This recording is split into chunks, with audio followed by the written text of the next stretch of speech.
नमस्ते विद्यार्थी मित्रों, कक्षा 12 विषय हिंदी। आज का हमारा अभ्यास का टॉपिक है काव्य 15 जिनका नाम है बेरंग बेनाम चिट्ठियाँ। और इस काव्य का साहित्य प्रकार है कविता यानी काव्य। तो इस काव्य की समझूती से पहले उनके जो कवि हैं उनका परिचय देखें तो रामदरस मिश्र जी का जन्म 1924 में गांव डुमरी जनपद गोरखपुर में हुआ था। तो उनकी प्रारंभिक शिक्षा पास के गांव बिशनपुर में हुई है। उन्होंने मैट्रिक, इंटर और उच्च शिक्षा बनारस से प्राप्त की है। तो वे दिल्ली विश्वविद्यालय से सेवानिवृत्त होकर दिल्ली में ही बसे हुए हैं। और हम देखें कि हिंदी साहित्य के प्रसिद्ध साहित्यकार हैं तो वे जितने श्रेष्ठ कवि हैं उतने ही प्रसिद्ध उपन्यासकार और कहानीकार भी रहे हैं।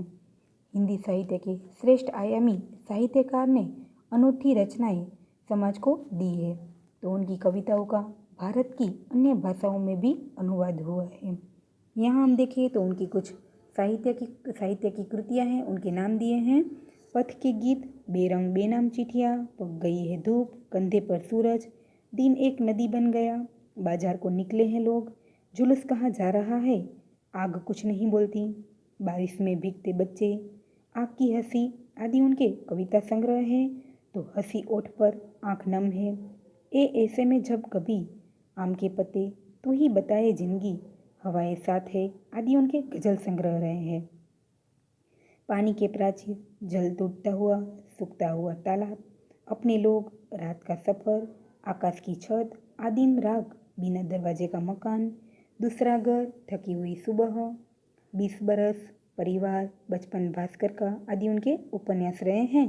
तो खाली घर, एक वह दिनचर्या, सर्पदंश, वसंत का एक दिन आदि उनके कहानी संग्रह रहे हैं। तो यहाँ हम देख सकते हैं कि उन्होंने ललित निबंध, आत्मकथा, यात्रा वृत्तांत, डायरी, संस्मरण जैसी विद्याओं में क्या किया है, रचना की है। तो मिश्रा जी कवि शेखर सम्मान, सलाहकार सम्मान, साहित्यकार सम्मान, साहित्य भूषण सम्मान, साहित्य विद्या वाचस्पति सम्मान, व्यास सम्मान, दिल्ली साहित्य अकादमी पुरस्कार जैसे राष्ट्रीय पुरस्कारों से भी वे सम्मानित हो चुके हैं। तो हमने देखा कि उनसे हमें काव्य, उपन्यास, कहानी, संस्मरण, डायरी, आलोचना, निबंध जैसे कई गद्य एवं पद्य के कई स्वरूपों के साहित्य प्राप्त हुए हैं। तो इस प्रकार कह सकते हैं कि गद्य एवं पद्य के विभिन्न स्वरूपों पर साहित्य प्रदान करने में उनका बहुमूल्य योगदान रहा है। तो यहाँ हम उनकी एक जो काव्य है बेरंग बेनाम चिट्ठियाँ उनके बारे में देखिए। तो उनकी इस कविता की हम बात करें तो काव्य का शीर्षक है बेरंग बेनाम चिट्ठियाँ। यहाँ बेरंग यानी रंग रहित, बिना रंग वाला। इस काव्य में हम बेरंग का अर्थ देखें तो ऐसी चिट्ठियाँ कि जिस पर उचित डाक टिकट भी नहीं लगा हो, और बेनाम यानी किसी का नाम ही ना लिखा हो, यानी ऐसी चिट्ठियाँ जिनको पाने या तो भेजने वाले का कोई अता पता ही ना हो। ऐसी चिट्ठियों को हम बेनाम या तो बेरंग बेनाम चिट्ठियाँ कहते हैं। इस काव्य में हम देखें तो कवि ने डाकिये के माध्यम से एक ऐसे किरदार की रचना की है जो दुख दर्द से पीड़ित लोगों को मानवीय संवेदनाएं बांटता फिरता है। डाकिया एक ऐसा माध्यम है जो उन लोगों के प्रति करुणा पहुंचाने का काम करता है जिनका अपना कोई नहीं है और जो अकेलेपन का अनुभव करते हैं। बिना नाम और चिट्ठियाँ जिन पर भेजने वाले ने जरूरी डाक टिकट भी नहीं लगाया है, ऐसी चिट्ठियाँ किसी एक व्यक्ति तक पहुँचाने के बजाय डाकिया क्या करता है, समाज के संपूर्ण ऐसे पीड़ित और दुखी समुदाय को आश्वस्त करना चाहता है। तो उनकी इस कविता की हम समझूती लें तो इस कविता में कई ऐसे शब्द हैं जो हमें विलोम शब्द, पर्यायवाची शब्द या तो शब्द समूह के लिए भी पूछे जाते हैं। तो काव्य की समझूती के साथ साथ आप क्या करेंगे, ऐसे शब्दों को अपनी पाठ्य पुस्तक में नोट करते रहेंगे ताकि कविता की समझूती भी सरल हो जाए और व्याकरण का यह हमारा टॉपिक भी पढ़ते पढ़ते तैयार हो जाए। काव्य में हम देखें तो शुरुआत है, कवि ने लिखा है, कब से यह बेरंग बेनाम चिट्ठी लिए हुए यह डाकिया दर दर घूम रहा है, कोई नहीं वारिस इस चिट्ठी का। यहाँ कुछ कठिन शब्दों को देखें तो बेरंग जो हमारे लिए एक विलोम शब्द भी है, उनका अर्थ होगा रंगीन। बेरंग और बेनाम यह दोनों हमारे लिए शब्द समूह भी है। बेरंग किसे कहते हैं और इनका यहाँ उल्लेख किस प्रकार किया गया है, और बेनाम यानी जिन पर किसी भी प्रकार का कोई क्या है नाम या तो पता कुछ भी नहीं है, और बेरंग यानी उनका मतलब होता है उन पर जरूरी कोई डाक टिकट भी नहीं है। डाकिया यानी जिनका अर्थ आप लोग जानते हैं किसे कहते हैं, अंग्रेजी में हम कहें तो पोस्टमैन, जो डाक लेने या तो भेजने का जो काम करते हैं वे लोग। फिर शब्द है वारिस। वारिस का अर्थ होता है उत्तराधिकारी या तो उनका मालिक। यहाँ कवि प्रथम पद में देखें तो कहते हैं कि कवि काव्य के आरंभ में ही कहते हैं, न जाने डाकिया कब से बेरंग और बेनाम चिट्ठियों को लेकर उसे देने के लिए क्या कर रहा है, घर घर घूम रहा है। दर दर का अर्थ होगा घर घर, भटक रहा है। इन चिट्ठियों का कोई वारिस या तो कोई मालिक ही नहीं है, और बिना नाम की चिट्ठी और बिना पते डाकिया कैसे इन चिट्ठियों को पहुंचाएगा। अतः डाकिया ऐसी चिट्ठी को लेकर क्या कर रहा है, घर घर भटकता फिर रहा है। यहाँ हम देखें तो हमें कई एक एक मार्क्स के प्रश्न भी मिलते हैं कि कवि ने कैसी चिट्ठी छोड़ी है, तो कवि ने बेरंग और बेनाम चिट्ठियाँ छोड़ी हैं। बेरंग चिट्ठी किसे कहते हैं, तो जिस चिट्ठी पर समुचित डाक टिकट न लगाए हो उन्हें बेरंग चिट्ठी कहते हैं। तो बेनाम चिट्ठी किसे कहेंगे, जिन पर भेजने वाले का और प्राप्त करने वाले का कोई नाम या तो पता ना हो उन्हें बेनाम चिट्ठियाँ कहते हैं। तो यहाँ 3 मार्क्स, एक एक मार्क्स के 3 प्रश्न हमारे सामने हुए हैं। तो आगे वे कहते हैं कि 2 मार्क्स का एक प्रश्न भी बनता है कि डाकिया चिट्ठी लेकर कहाँ कहाँ घूम रहा है। तो वे क्या कर रहा है, बेनाम चिट्ठी पाने वाले को देने के लिए वह परेशान है, इसलिए वह घर घर घूम रहा है। दूसरे पद की बात करें तो जिसका कौन जाने, जिसका अनकहा दर्द किसके नाम इस बंद लिफाफे में पत्ते की तरह काँप रहा है। मैंने भी तो एक बेरंग चिट्ठी छोड़ी है, पता नहीं किसके नाम, शायद वह भी इसी तरह सतरों के ओठों में अपने दर्द कसे यहाँ वहाँ घूम रही होगी। तो यहाँ हम कुछ कठिन शब्दों को देखें तो अनकहा जो हमारे लिए शब्द समूह के लिए एक शब्द है जिनका अर्थ होगा जो कहा न जा सके।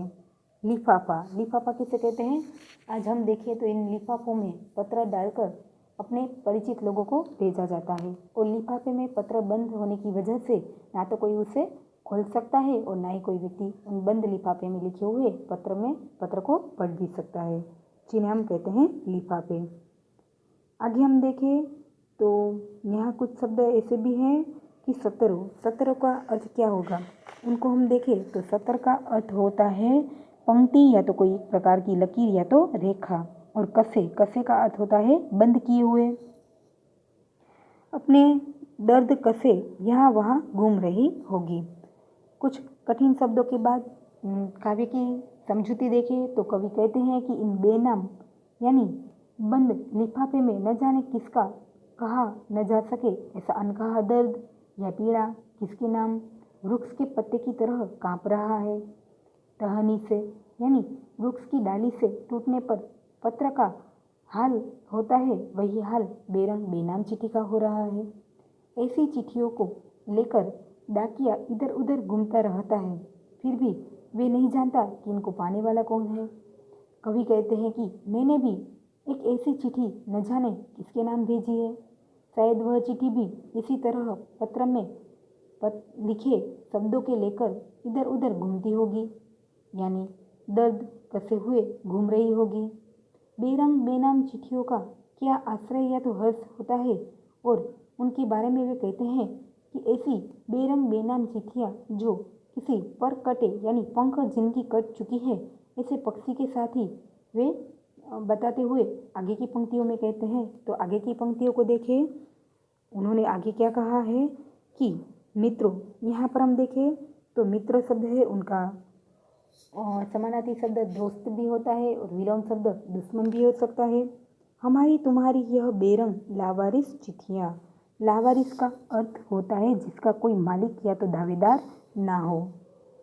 किसी दिन लावारिस जगह पर कटे पंछी की तरह, पर कटा, पर यानी पंख और पंछी की पंख, जिसके पंख कट गए हैं उन्हें कहेंगे पर कटा, पड़ी पड़ी फरफराएगी। और कभी किसी दिन कोई अजनबी, अजनबी का अर्थ होता है अपरिचित। इन्हें कौतूहलवश का अर्थ यहाँ होगा किसी चीज को देखने की प्रबल इच्छा या तो वशीभूत।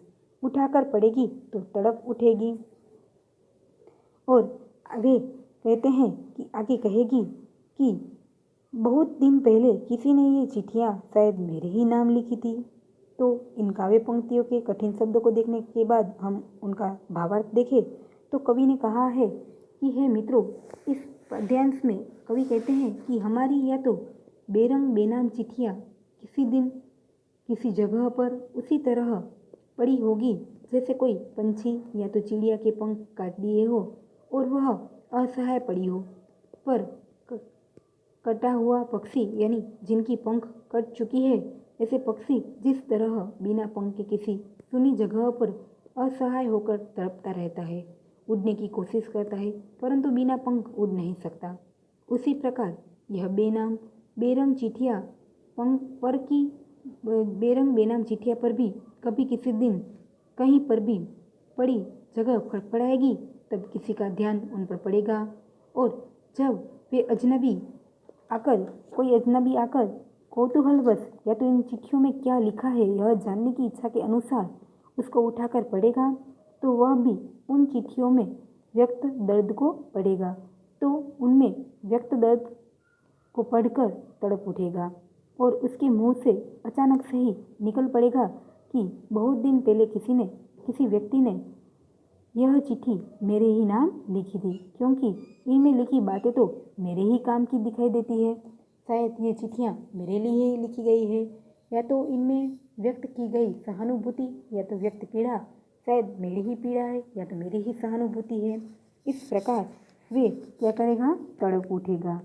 यहाँ हम देखें तो सविस्तर प्रश्न भी हमें एक मिलता है कि कवि बेरंग चिट्ठी को परकटा पंछी क्यों कहता है।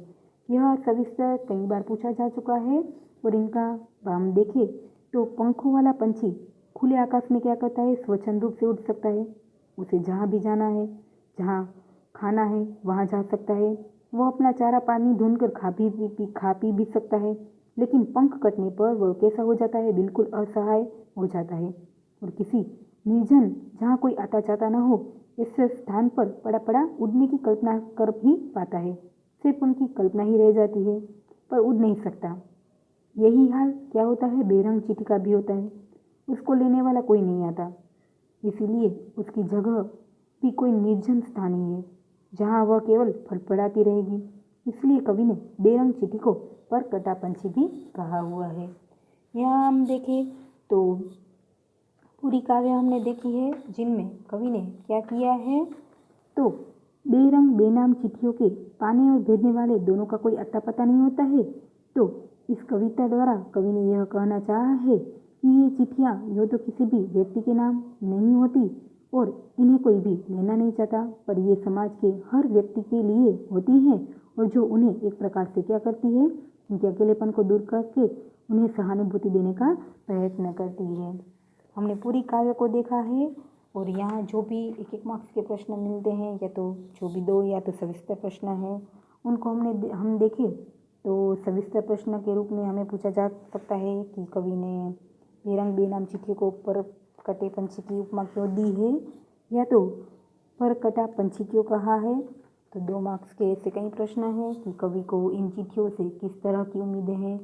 तो हम देखें कि कवि को इन लावारिस चिट्ठियों से यही उम्मीद है कि किसी दिन ये चिट्ठियाँ क्या होगी, लावारिस जगहों पर पड़ी पड़ी फड़फड़ाएगी और कभी न कभी किसी दिन कोई अजनबी इन्हें क्या करेगा, जानने की इच्छा के अनुसार उठाकर पढ़ेगा। यह हमारा 2 मार्क्स का भी एक अहम प्रश्न है। तो डाकिया चिट्ठी को लेकर कहाँ कहाँ घूम रहा है। और एक मार्क्स के प्रश्न में देखें तो कवि ने चिट्ठी की तुलना किससे की है, तो कवि ने चिट्ठी की तुलना एक परकटे पंछी के साथ यानी पंछी के या तो पक्षी के साथ की हुई है। यहाँ पक्षी के लिए कई समानार्थी शब्द हम लिख सकते हैं, पंछी, पक्षी, विहग, आप चाहे कोई भी अर्थ लिख सकते हैं। तो पूरी काव्य की समझौती हमने प्राप्त की है और इनके प्रश्नों के उत्तर हम क्या करेंगे, हमारी नोटबुक में लिखेंगे। नमस्ते।